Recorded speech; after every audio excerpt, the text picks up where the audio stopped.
The film opens as the bell tolls at Bayfield University on Monday the 18th.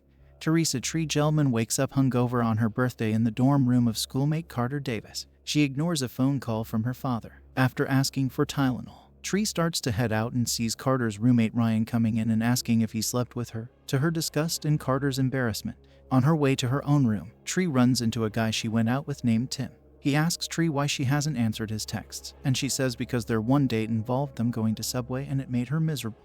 Tree goes to her room and sees her roommate Lori Spengler. Tree realizes she is late for class and frantically gets ready. Lori then presents her with a cupcake she baked for Tree. Tree blows out the candle and dumps the cupcake in the trash because of the carbs. Tree goes to her class and later meets with her professor, Gregory Butler. The two are having an affair despite Gregory being married. His wife Stephanie is at the door after Tree kept it bunched. Tree joins her sorority sisters during lunch for a meeting regarding a spring dance. The head sister, Danielle Bausaman, chastises another sister, Becky, for bringing junk food to eat. Becky gets up to leave and bumps into Carter, causing Becky to spill her food all over Tree. Carter tries to return Tree some jewelry she left behind, but Tree pulls him aside to keep hiding the fact that she slept in his room. Danielle invites Tree to a party at a dorm later that evening. Tree heads through the campus alone and passes a group of guys wearing the school's sports team merchandise. As she heads past a bridge, she hears the sound of a music box. Tree goes over to pick up the box and sees someone with a baby mask standing a few feet in front of her.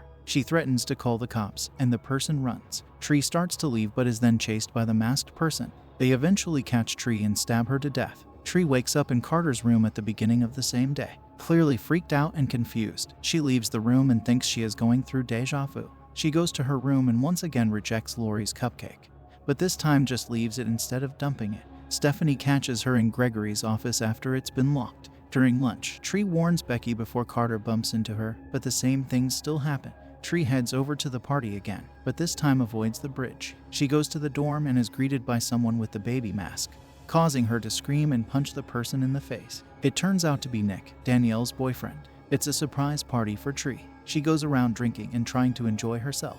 She goes up to Nick's room where he messes around with the mask for a bit. However, the real killer shows up in the room and stabs Nick to death. When she's not looking, Tree gets a text from Danielle, accusing her of hooking up with Nick behind her back and implying it's happened before. Tree is attacked by the killer, who takes her out with a broken bong piece. Tree wakes up in Carter's room again. She's even more freaked out this time. She runs to her room and tells Lori that someone is after her. Lori calms her down and suggests she take the day off and relax in her room. Tree locks up the room and puts up boards to prevent anyone from getting in. Later that night, the killer breaks in anyway. Tree fights the killer off but is still stabbed to death. After going through the same things again, Tree explains her situation to Carter, who is understandably confused. He suggests that she narrow down her list of suspects until she can find out who the killer is. Carter thinks the killer may be specifically targeting Tree on her birthday, which means everyone at school is a suspect since Danielle told everyone about the surprise party. Tree goes through several loops as she goes after her suspects. She first goes after Tim, but catches him in his room looking at gay porn.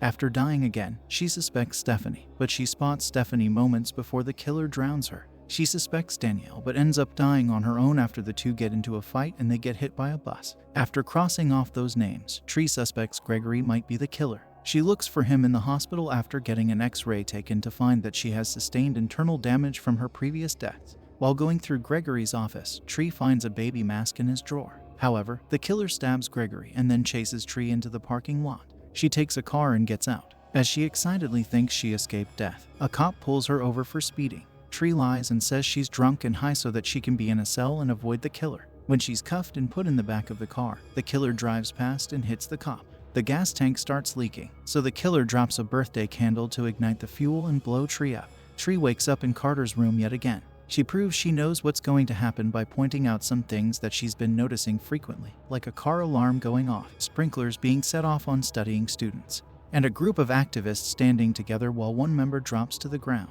Carter takes Tree to the nearby burger place as she is now getting weaker with each new loop. She's getting worried that she may be running out of lives. Tree mentions avoiding her dad's phone calls and tells Carter that her mom passed away 3 years earlier. Moments later, they then see a news report on TV about a serial killer named Joseph Toombs, who is notorious for going after young women. Tree believes he's the killer and that she can finally stop him. Tree and Carter run to the hospital to stop Toombs, but he has already killed the security guard and escaped. Tree grabs a fire axe and tries to run from Toombs. Carter protects Tree, but Toombs snaps his neck. Tree manages to incapacitate Toombs, but realizes that if she succeeds in stopping the loops, Carter will stay dead. She runs to the top of the bell tower before Toombs can catch her, and she hangs herself, promising to find Toombs soon. Tree starts the new loop with more positive energy. She greets Carter warmly, warns the students about the sprinklers, and is friendly to Lori when she goes to her room. When Tim approaches her, she kindly tells him she knows he doesn't like girls and that he should be free to love who he really wants. Tree goes to Gregory's class and interrupts his lecture to pull him out and tell him she is breaking things off between them, and that she's dropped his class. During the lunch meeting, Tree shows up with a tray full of junk food and proudly scarfs it down.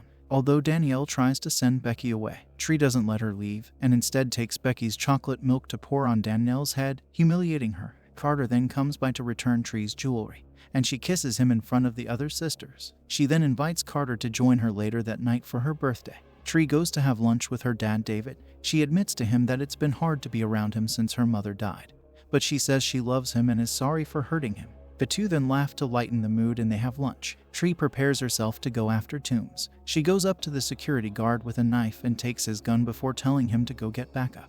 Tree then walks into Toombs' room and aims the gun at him as he pretends to be asleep. She tries to shoot him, but she forgot to take the safety off. Toombs gets up and fights Tree, brutally slamming her against the wall. Tree then remembers that a brief blackout is supposed to occur, which happens at the right moment for her to escape Toombs' line of sight. She appears behind him and takes the safety off, allowing her to shoot Toombs dead. Tree and Carter spend the rest of the night together, and she eats the cupcake Lori made her after she blows it out and makes a wish. Tree wakes up once more in Carter's room. The birthday ringtone plays. It's still Monday the 18th.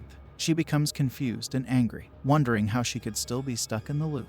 She runs to her room to find Lori, who offers her the cupcake again. Tree declines it and says she ate it the night before ... and then it hits her. She died in her sleep, which is because the cupcake was poisoned all along. She never ate the cupcake any time before, so she realizes Lori was the killer the whole time. Since she works at the hospital, Lori was able to set Toombs loose and make it look like he killed Tree due to his history. To drive the point home even further, Tree finds the baby mask in Lori's desk. Tree tries to make Lori eat the cupcake and even threatens to bring it to the police. Lori comes clean and says this was all because a guy she likes was more into Tree, which Tree thinks is a stupid motive, as well as Lori saying Tree's a dumb bitch. The two start fighting as Lori tries to finish Tree off for good.